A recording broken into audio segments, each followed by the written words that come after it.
신종 코로나 바이러스 감염증이 심혈관계 기저질환을 가진 환자에게 치명적인 결과를 가져올 수 있다. 설사 그런 기저질환이 없다고 하더라도 새롭게 심장 손상을 유발할 수도 있다는데요. 궁금한 건 물어봐야죠. 정재원 심장내과 전문의를 모셨습니다. 특별히 정 선생님의 스페셜티는 심장에 진단을 하는 데 있어가지고 MRI나 CT라든지 초음파라든지 여러 가지 영상 기술을 써서 요즘은 이제 진단을 하거나 아니면은 뭐 치료 효과를 판단하거나 그러는데요. 그 부분이 제 전문 분야고요.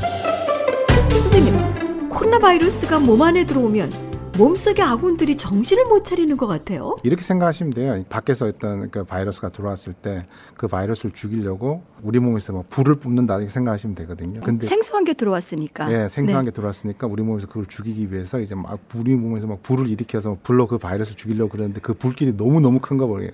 그래서 내 집까지 홀랑 다 타버린다 이렇게 생각하시는 게 제일 쉽게 이해하실 수 있을 겁니다. 그리고 그 면역 반응은 우리 몸의 각 장기에서 다 일어날 수가 있거든요. 네. 뇌에서도 일어날 수도 있고 뭐 혈관에서도 일어날 수도 있고 심장에서 일어날 수도 있고 폐에서도 일어날 수도 있고 간에서도 일어날 수도 있고 콩팥에서도 일어날 수도 있고요. 그리고 이제 우리 그 위장관에서도 일어날 수도 있고 우리 몸의 모든 부분에서 다 일어날 수 있는 거기 때문에 흔히 그런 얘기 들어보셨을 거예요. 아마 멀티 organ failure로 이제 돌아가셨다 뭐 이렇게 얘기를 들으셨을 텐데 아마 그런 것들이 결국 사망에 이르게 하는 원인이 됩니다. 그리고 손상하는 기전은 아주 극심한 면역 반응으로 흔히들 막 사이토카인 폭풍이라고 얘기를 많이 들으셨을 거예요. 그렇다면 코로나 바이러스와 심장 질환 직접적인 건 어떤 게 있을까요?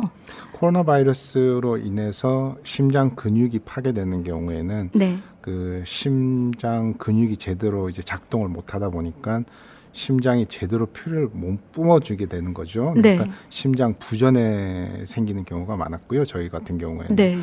그래서 뭐 인공심장 기계에 의지해서 치료받으셨던 분도 꽤 많으셨고요. 병원에서.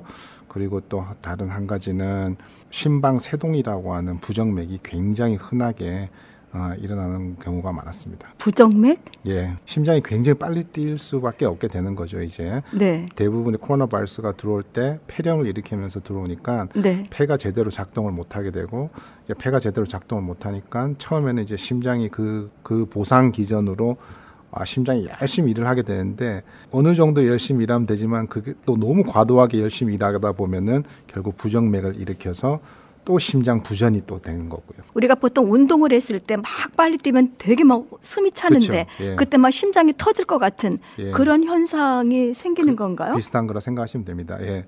우리가 운동을 하다 보면은 산소가 더 많이 필요하다 보니까 그에 대한 과정으로 심장이 더 빨리 뛰게 되는 거죠. 그래서 빨리 피를 순환할 수 있게 만드는 건데 마찬가지로 이제 코로나 환자는 운동을 하는 건 아니지만은 폐가 충분히 산소를 못 받아들이다 보니까 심장이 그에 대한 보상 기전으로 이제 더욱더 열심히 일해야 되는데 그러다 보니까 어느 정도까지는 괜찮지만은 그게 더 이상 과도한 스트레스가 되면은 심장에 도와줄 수가 없는 거군요. 또 심장이 그냥 포기를 하게 되는 거죠, 일종의. 그러면 평소에 심장 질환이 있었던 사람은 이번 코로나 바이러스에 어느 정도 취약한 거예요?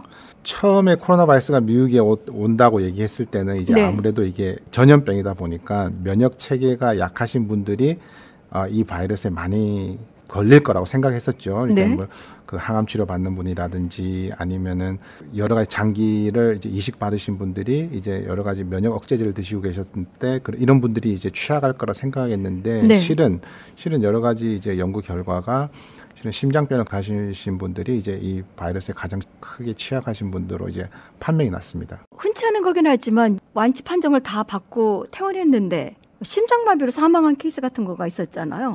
그런 건 어떻게 설명할 수 있어요? 정확한 기전은 모르지만은 코로나 바이러스가 다 이제 나아지면서 혈전을 일으키는 경우가 굉장히 많거든요. 피떡을 이제 혈관 안에 일으키는 건데 정확한 이유는 저희가 아직까지는 잘 모르지만은 이제 나아가는 과정에서 많은 분들이 피떡을 만드세요. 그 피떡이 뇌혈관에 생기면은 뇌졸중이 되는 거고, 그 피떡이 심장혈관에 생기면은 심장마비가 되는 거고, 그 피떡이 뭐 다리에 생기거나 이런 경우에는 이제 다리를 뭐 자르는 수술을 해야 되는지 그런 일이 생길 수밖에 없는 거죠. 그래서 우리가 요즘은 코로나 바이러스로 입원하시고 퇴원하시는 분들에게 꼭 그 혈전 치료제를 한 2-3주 정도 집에서도 드실 수 있게 하고 있습니다. 퇴원하기 전에 환자 상태를 쫙 좀 검사 안 해요? 스캔하는 게 없나요? 뭐 어디에 뭐 피떡이 지금 뭉쳐 있다더라. 다음날 심장마비로 죽을 정도면은 어딘가에 좀 있지 않았겠어요? 지금 아직 현대의학으로는 그렇게 머리끝에서 발끝까지 모든 혈관을 다 볼 수 있는 그런 검사 방법은 아직은 없습니다. 예. 그렇지만 그렇게 갑자기 혈전이 생기기도 해요. 아주 급속도로 서서히 생기는 게 아니라. 예. 갑자기 생기는 것 같습니다. 예. 근데 그 이제 여러 전문가들의 추측으로는 이제 결국 이제 면역 반응의 어떤 기전으로 인해서 생기는 거라고 추측을 하고 있습니다만 아직 정확한 건 알려진 건 없습니다. 빈대 잡으려다가 초가 3간 다 태운다라는 속담이 생각나네요. 코로나가 들어와도 몸속의 아군이 정신줄 놓지 않게 백신이 빨리 개발이 됐으면 좋겠습니다. 지금까지 정재훈 심장내과 전문의셨습니다. 병에 관한 궁금한 점은 잉그리드 병원 카톡 프렌즈 올려주세요. 잉그리드 병원의 전문의가 답해드립니다. 지금까지 저는 포스트 코로나 시대의 음성 파트너 장미선이었습니다.